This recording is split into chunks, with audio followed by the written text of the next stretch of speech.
今年第6号台风维帕预计将在今天晚间逐渐的接近巴士海峡，在明天通过台湾的南方进入南海。在今天白天，东半部地区的降雨将会越来越明显，而且在今天下半天开始，在花东地区可能就会出现局部的大雨。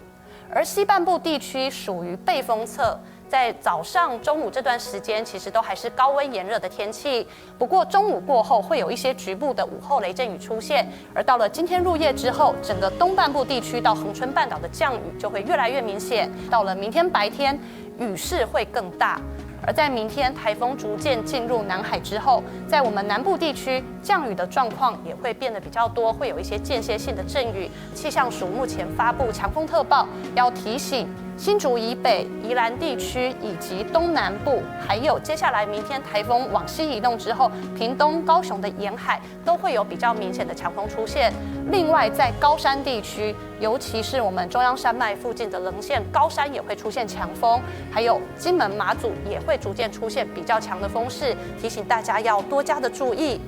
而另外也要提醒大家，在接下来这段时间，台湾的沿海，包括北海岸、东半部、恒春半岛跟南部海面，风浪都会逐渐的增强，尤其是到明天，东半部的沿海将有5米的大浪出现，所以要提醒大家要以安全为优先。